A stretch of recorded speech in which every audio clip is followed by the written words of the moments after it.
बांग्लादेश ने जो काम किया ना उससे हिम्मत हुई है सबकी। হ্যাঁ দর্শক, ঠিক এভাবেই বলছিলেন রশিদ লথি। তিনি বলছিলেন বাংলাদেশ থেকেই হিম্মতটা পেয়েছে পাকিস্তান। এর আগে এমন সাহস দেখায়নি পাকিস্তান। বহু কথা বললেও তারা কাজের কাজটা করতে পারেনি।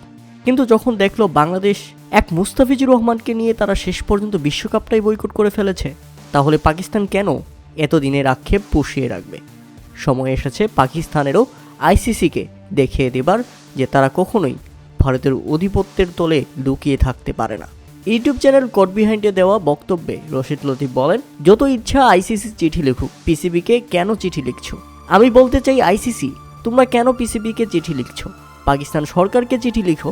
পিসিবি তো কোনো প্রেস রিলিজ দেয়নি, দিয়েছে পাকিস্তান সরকার। পাকিস্তান সরকার আমাদের না করে দিয়েছে, যেমনটা ভারতে তাদের সরকার না করে দিয়েছে মুস্তাফিজুর রহমানকে বাদ দিতে।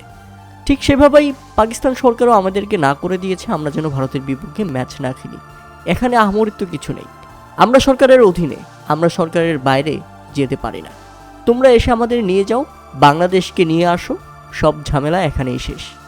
অনেকে আবার মনে করছে পাকিস্তান বাংলাদেশকে শাস্তি দিতে পারে আইসিসি। এ প্রসঙ্গে রশিদ লতিফ বলেন, বাংলাদেশ পাকিস্তান মিলে আমরা একটা টুর্নামেন্ট করব যেখানে আমরা নিজেদের মধ্যেই খেলব, কিন্তু কখনোই আইসিসি আমাদের দাবিয়ে রাখতে পারবে না, এমনকি নিষিদ্ধ করার সাহস পাকিস্তানকে আইসিসির নেই। কেননা এখানে প্রায় 6,500 কোটি টাকার মামলা, একটা দুইটা না। আইসিসিকে আবার উচিত জবাব দিয়েছে পাকিস্তান। এখনই সময় জয় শাহ আইসিসির চেয়ার থেকে নেমে যান। আপনি আইসিসিকে একেবারে ভারতের দাস বানিয়ে রেখেছেন। হ্যাঁ দর্শক, ভারতের মাটিতে খেলতে রাজি না হয় আসন্ন টি-20 বিশ্বকাপ থেকে বাদ দেওয়া হয়েছে বাংলাদেশকে। আইসিসির এই সিদ্ধান্তের প্রতিবাদে ভারত ম্যাচ বয়কট করেছে পাকিস্তান। তাতে ব্যাপক অর্থের ক্ষতির মুখে পড়েছে আইসিসি।